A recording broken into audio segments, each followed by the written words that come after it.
Балалар, бүгін біз жаратылыстану пәнінен дыбыс қалай пайда болады деген тақырыппен танысамыз. Бүгінгі сабақта сен қандай заттар дыбыс шығаратынын білесің, дыбыстың қалай таралатынын түсінесің. Дыбыс қалай пайда болады? Зат дыбысты қалай шығара алады? Зат дыбысты қалай шығарады? Дыбыста қаттырақ шығару үшін не істеу керек?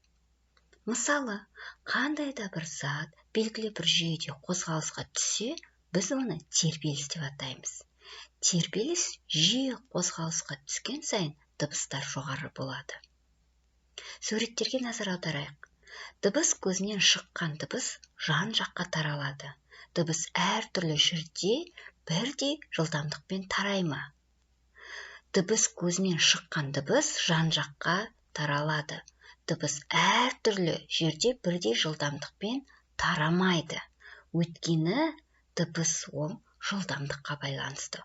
Оның дауысы қатты немесе баяу шығады. Суреттерге қарап, не болып жатқанын айтып бер.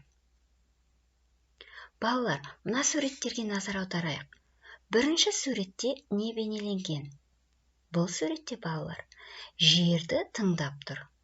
Баяғы заманда жерді тыңдау арқылы аттың немесе көштің келе жатқанын білген екен.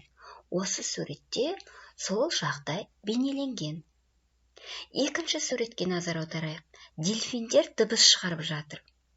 Негізі суда дыбыс қатты таралады. Шығу күші өте көп болады. Келесі, үшінші суретке назар аударайық. Дәрігер науқастың жүрегін тыңдап тұр. Бұлда бір, қандай да бір дыбыс.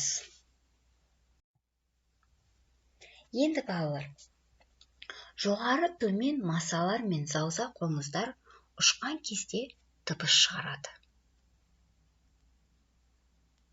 Бұл дыбыс олардың қанатының қозғалысынан пайда болады. Оның қанат қозғалысына дыбыстың қатысы бар ма?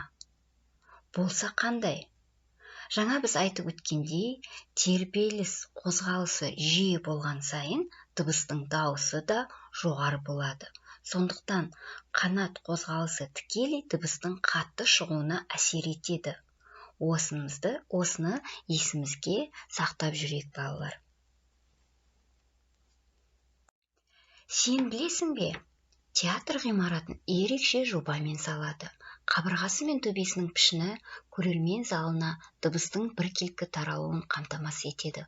Соның арқасында адамдар залдың қай жерінде отырса да, әртістердің дауысы мен музыкалық аспаптардың әуенін жақсы ести алады. Мысалы, мына суретке назар аударайық. Театрдың кез келген қатарында отырсақ та, актердің дауысын біз жақсы есту үшін де осы театр ерекше жобамен салынған. Бүгін біз дыбыс туралы көптеген мағлұматтармен таныстық. Ендеше балалар, оқуымызды ашып, дыбыс қалай пайда болады тақырыбын өзіміз оқып танысып шығайық. Назарларыңызға рахмет.